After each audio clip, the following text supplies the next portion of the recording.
To the most important story of the day, the questions swirling around President Trump's health. So we can go ahead and put these pictures up on the screen. President Trump has not spoken to in front of a camera in, I believe it's 6 days at this point. We've only caught these glimpses of him going to and from his golf courses, okay? I think we can all say in both of these photos, he looks like shit. Okay, can we go back to the first one again? We can see his look on his face is very Brandon-esque. It's the mouth agape. You can see, you know, the skin is sagging. The makeup is not properly applied. There's no hair visible for some reason. People are like zooming in and enhancing this in all kinds of ways. So, like, he looks bad here, okay? And this is basically the only glimpse that we've gotten of him. Then they said, okay, well, he's fine. He's going golfing. Okay. Well, the press pool that was with him were kept from being able to see him on the golf course. They were made to wait on the tennis course. So they didn't actually get to see any of him golfing. There are no pictures of him golfing. This is all we've got, okay? Then they posted photos of him, put C2 up on the screen. They posted these photos of him, or he posted them, on his True Social account. Great playing golf with John Gruden, really nice guy and a true character. Wearing, by the way, a very similar outfit to the one he wore when he was allegedly playing golf. This is an old photo. This was taken on August 23rd, and they seem to hold it out like this was a new photo. This is the part, Saagar, where this was the first time I was like, maybe there is something going on here. We can put C3 up on the screen. It's a Newsweek article about some of the theories and speculation here. They mentioned too the week-old photo and how that raised eyebrows amid health speculation. Of course, we already had those bruising on his hands that he's been trying to hide and trying to cover up. We all know about the cankles and the way that they've been, you know, the way they address that and the way he's been trying to hide those cankles as well. So we're already some swirling speculation. Then he disappears. Then we get these photos where he looks like absolute shit. Then he goes to the golf course allegedly, and there are no photos of him playing, and they post this week-old photo and claim that this is like, you know, trying to portray this like a new photo. And Saagar, there were other MAGA influencers like Charlie Kirk and the like who are close with the White House who are posting other golf videos that were, again, I think meant to portray that these were recent and, oh, here he is being viral and active and all of this, that also were all old. So it's really weird. And then last night, there was a lot of fever pitch of speculation because they closed all of the roads around Walter Reed Hospital here in DC. And when I checked this morning, they were still closed. They turned, I saw one report, I didn't confirm this one. The roads closed, I looked up on Apple Maps and that was true. They allegedly also turned off one of the like highway cameras that was nearby Walter Reed, and the Domino's pizza tracker around the White House and the Pentagon and Walter Reed all was spiking, okay? And we got this news that there was going to be, there's nothing on the president's schedule until 2 p.m. when he was making some unspecified announcement. Now, we have since then received word that the announcement is going to be changing the Department of Defense to the Department of War, Mr. Anti-War, embracing the Department of War here, whatever. So that's supposedly what's happening at 2 p.m. But what do you think of all of these happening? I think a lot of people are having a lot of fun on the internet. So let's go there. And by the way, again, I think it's fine to have fun, but let's talk about it. So the 6 days thing, that was a 3. And by the way, I don't care if Trump is sick or not. If he was, I'm sure, of course, they should be transparent about it. He spoke for 3.5 hours on camera. Reagan Reese of the Daily Caller interviewed him for over an hour and a half on Friday. He's always been old and frankly unseemly when not in a suit. By the way, that's the power of the suit. That's why you should always wear one. Also why you shouldn't wear a hat, because it's not exactly flattering to the brow line. But yeah, I mean, just looking at all this stuff, I think he's probably just as sick as he was whenever he had the bruises on his hands and his cankles. So is the White House being fully transparent about his health? Almost certainly not, especially with the hands. I definitely think some weird stuff is going on there. But yeah, I think a lot of people are having too much fun on the internet. Like, for example, I get how the framing of the golf course, like, oh my God, the press didn't see him on the golf course. Guys, I went with Trump to the golf course, unfortunately. I was stuck in a restaurant. I didn't see him once. I was literally in the motorcade it's pretty much basic standard. When the president goes to the golf course on the weekend, they don't allow the press in. 90% of the time, the photos that get released are from the White House. I do agree that the week-old photo stuff and all of that looks, quote, bad, you know, in the context of all of this. And I would be happy to eat my words if it comes out, you know, today or whatever, that he is sick, but I just don't see it. I don't see any of this stuff. For example, okay, let's put the next one up here. It's weird to have no Labor Day events, though, too. I don't know if that's true. It is weird. For a president who's supposed to be like Mr. Working Class, blah, blah, blah. Krystal, he spends all of his time golfing. And when he was president the first time, every Thursday, flight to Mar-a-Lago, Sunday night back to Washington. Like, but here's the thing. I just think a lot of this is just fever pitched, like brain dead. Okay, probably. But yeah. You have to admit it's weird. Okay, there was all this speculation, like, I'm going to say like Friday, that he was actually dead. There was all this speculation online. Like, we haven't seen Trump. Trump may be dead. There was like video of somebody rolling something out of the White House. People were like, that was Trump. And he and his staff are super online. So what would, like, the logical thing to do would be, he's out on the golf. Look at him taking the swing. Doesn't he look great? And even if you don't allow the press to go along and to see that, you release a current photo that demonstrates that. So you don't have that. The photos that are of him just like shuffling to the, you know, to the transport, looks like Brandon on the debate stage, looks like total old man terrible. Doesn't he always look like that? This is my point. No, he doesn't. No, he doesn't. And he doesn't talk to the press, right? He's always talking to the press. This man cannot freaking shut up. No, but see, this we haven't heard from him in days and days. That you have to admit, to go this long without saying shit on a camera is very, very unusual. He did an interview on Friday. Look, and I hate that I sound like I'm defending Trump. I really am not. I mean, I think he probably just took Labor Day off like everybody else. But I mean, look, he's going to be on camera in a matter of hours. We'll all see it. Also, I disagree with you. The Department of War is a great name. And we have launched more wars of aggression under the, quote, Department of Defense than we did under the Department of War. So everybody should think about it. I actually think that it's a more honest. Exactly. But the Department of Defense was a dystopian post-World War II name. You have to admit that is ironic for Mr. Anti-War to now be like, you know, yes, it's the Department of War. What are you supposed to call it? The Department of Peace? I mean, the Department of War is we wage war. No, the point isn't what the name of the thing is. The point is what you're actually doing, and he has been extremely pro-war, as we know. That's a separate point. It's not a separate point. It's a core point. Anyway, that's the point. The name is good. No, I'm going to stand for this. The name is good. All right. It's important that America be honest about what it actually is. The department that wages war. Since the Department of Defense was established, we have done nothing but launch disastrous wars. The Department of War is a callback to a previous and more important era where we understood exactly what it is the Pentagon did. I don't think that the name is going to change the terrible policy. Maybe not now. All right. But the post, I'm telling you, this stuff matters a lot more than people think. A lot of that was about dystopia. It was about the establishment of the empire, about foreign wars abroad. When we were the Department of War, we were a much less adventurous country, and we were one that understood the actual ramifications. Congress voted for it more. Do I think this is going to change any of that? I seriously doubt that the name change has much to do with that. I think restoring honesty and clarity in what exactly these places do is a lot more important than people think. Symbology does still matter, and the Department of War was an important part of that. So let me put up this next piece, which is C4. So in addition to all of the things that the photos, the week-old photo being passed off as current, the fact he looks like absolute crap, hasn't spoken to the press. His posts on True Social are weird. They don't sound like him at all. In fact, and I think this is true, I've seen people saying this, like Gavin Newsom doing his weird Trump impression sounds more like Trump than these posts. And so one individual ran his True Social post through ChatGPT and asked for an analysis of whether or not this sounded like Trump. And the TLDR here is no, they don't sound like him at all. This one says, wow, Mayor Muriel Bowser of D.C. has become very popular because she worked with me and my great people in bringing crime down to virtually nothing in D.C. Her statements and actions were positive instead of others like Pritzker, Westmore, Newscomb, and blah, blah, blah. Anyway, they say that the signature President DJT, our memo letter conventions he almost never uses in posts.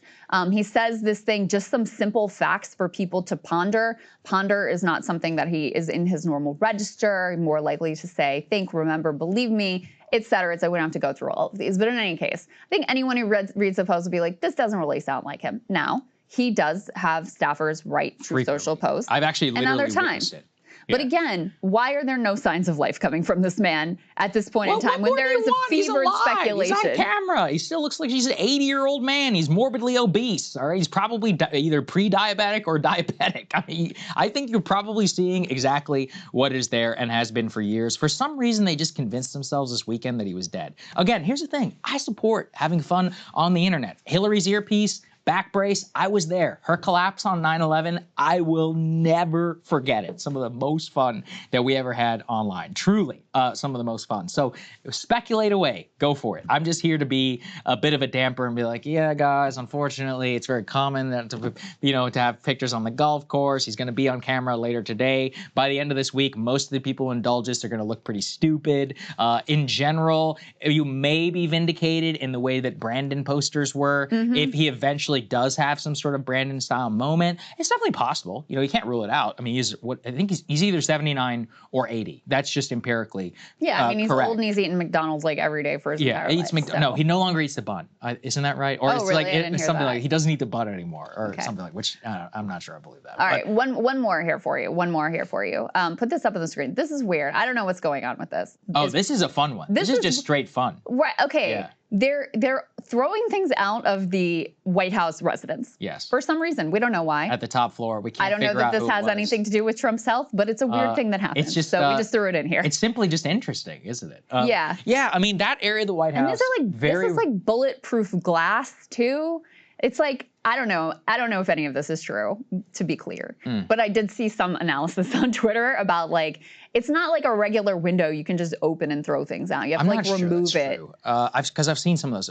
But that area right beneath that is where the press gathers. I've actually seen some windows open there before. I know under Obama, somebody fired gunshots at the White House. Yeah. And they discovered bullets there like a little bit later on. It was like a huge scandal because it was a security I remember that. failure. They weren't there when it happened. They discovered it later after they found some bullets and they're like, hey, what is this? Where did this come from? Anyway, weird. It was definitely weird. I agree. So, look, everybody continue to have fun on the internet, but unfortunately, there were too many people I take seriously in my life who were asking whether a lot of this was actually real, and of course, that's always why you need some discerning information. Again, at 2 p.m. today, you will have Donald Trump on camera, and every single person can look at that. The fact that we're just run year after year by these aging, I agree, falling apart men who are decomposing before our eyes is a real sign of empire 100%. Visual sign. I totally agree with that. I think it's one of the worst things about the country. No one's more of an anti-boomer than me in terms of their leadership. So I would personally like to see more people. Shout out to Jerry Nadler, who recently said, I'm not running for office. Biden's degradation showed me that people who stay too long overstay their welcome and cause serious distrust in the system, and it's time for me to go. So you know what? That's the right thing to do. And I think a lot more politicians, Democrat and Republican, should do the honorable thing and should get out forever. Imagine if Trump dies before Biden. If Trump dies before Biden, that would be crazy. I mean, I don't know. Wow. I mean, how old is Biden? He's 81? 80. I mean, doesn't he have cancer? He's got stage 4 cancer. Yeah, that's pretty bad. He's 82. Yeah. One last question. What do you think? Okay, so just indulge. Let's imagine that Trump does die. What do you think happens with MAGA? Interesting question. So obviously J.D. Vance would become president in the He'd be interim. like Theodore Roosevelt, comes several months into the office, gets 3-some years in the White House. I think that they would be behind him because he would have to pull a Johnson. So what Johnson did in one of my favorite books, The Passage of Power by Robert Caro, how Johnson took control of the presidency after the assassination of Kennedy. Obviously, it's different because assassination is very different than a natural death in office. But I'm trying to think. They'd probably think that he was killed, though. When's the last time a president naturally died in office? FDR? So, yeah, I think it's FDR. So under FDR, Truman, yeah, okay, similar comparison. I think he died 83 days into his 4th term. But what Truman and LBJ credibly had to do was they had to balance being president and being in charge and inheriting a bunch of other people's staff. What Truman in particular did is he took over a year to kind of phase in, his own people, and he was still dealing with World War II, but he also had to make a lot of big decisions, but he generally deferred to a lot of FDR advisors. He was very insecure, too. He was he should be, right? I mean, literally didn't know he didn't even know about the Manhattan Project until FDR died. It's insane. And he used to drop the bomb some month later or 2 months later after he becomes president. it would probably be more akin to LBJ because Kennedy had that whole legacy around him. So what you do is you're like, I will fulfill the legacy of Donald Trump. And then you kind of decide like what that legacy is, right? Because JFK, you know, he spoke for civil rights, he didn't really do anything about it. LBJ actually gets it done. He spoke for a tax bill. It was going nowhere. LBJ actually got it done. You kind of get to decide and build upon that person's legacy. And at the end of the day, you are president, right? So the alternative model would be Theodore Roosevelt, who becomes president after his president dies while he's in office and goes in a totally different direction because from the force of his personality, turns the presidency and his term into something that he never would have imagined, you know, previously while he was the vice president. I don't think that can happen because the same cult around Trump kind of exists around LBJ and FDR. So you would have to step into the fold. And what you really, the most important thing to do would be to do what LBJ did, is you would credibly have to win, not re-election, but the election. And then you can kind of step into it and make it of your own. Yeah. So I don't really know. But I do think, obviously, I mean, it's not just chosen successor. You are the vice president. You're the president, legally. You're going to inherit the team. I don't think you would fire anybody. I do think a lot of stuff would change, actually, in terms of the policy, in terms of the implementation. I think it would be a lot higher IQ, personally. But I still think a lot of it would have to be wrapped in the shroud of MAGA and of Trump. And I do think MAGA also, the fight that would come would be when he would run for election. So in 2028, that would be, especially depends, you know, on how the presidency goes and all of that. But yeah, I don't know. It's an interesting thought experiment. Like, so you can go the Roosevelt way, the Truman way, or the LBJ way. Those are the different models I have. Yeah, I mean, I just look on a base level. I think Trump gets away with things that no one else would and could, and including J.D. Vance. Like, I just don't think he has the aura to pull off the things Trump has. You're underestimating how much people, you know, when someone dies, especially like if you provide a hagiography for that person, there's a lot of deference. Like, they did not attack LBJ for years. Although I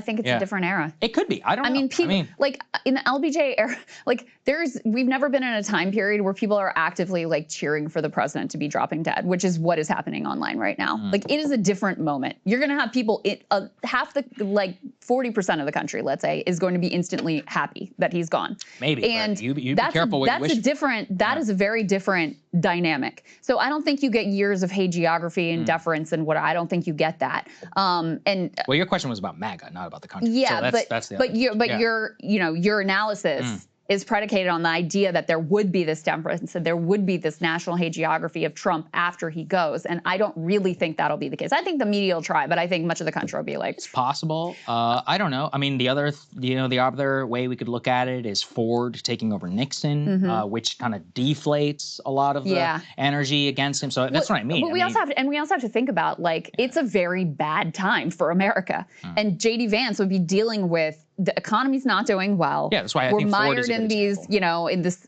horrible situation, funding a genocide in Gaza. There's all sorts of structural reasons why he would feel like he can't really change course on that without, like, his coalition falling apart, very likely to be drawn back into war with Iran, still mired in Ukraine, the world united against us. Like, it's a really bad time to be president and be dealing with the fallout of the idiocy that Trump has foisted on this country and on the world too.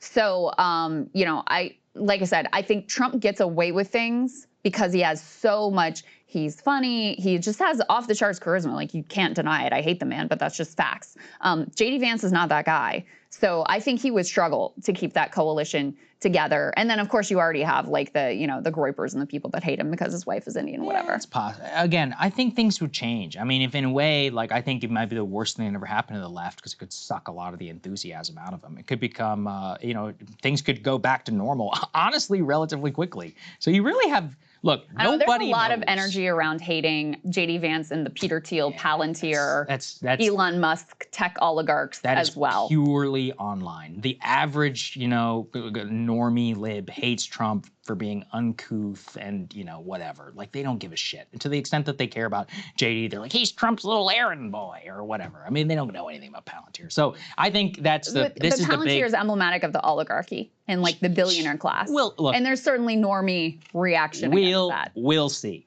We'll see. Personally, I think that the left, Trump is the best thing for the left right now. I mean, his, his like brashness and all that. A return to normalcy would nuke them because then they would, I think all the energy would completely be sucked out. It also, look, a lot of it depends on JD. A lot of it depends on the circumstances too and the timing. Like early on, right now, you're basically the full-on president for 3 years. That's what happened to Roosevelt. That's what happened to Truman. Whereas it's like LBJ, you're running in the, I think, so November, so he only had a year.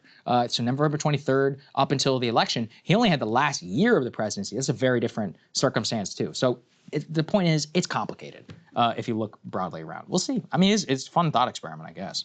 All right, let's get to senators. Hey, if you like that video, hit the like button or leave a comment below. It really helps get the show to more people. And if you'd like to get the full show ad-free and in your inbox every morning, you can sign up at breakingpoints.com. That's right. Get the full show, help support the future of independent media at breakingpoints.com.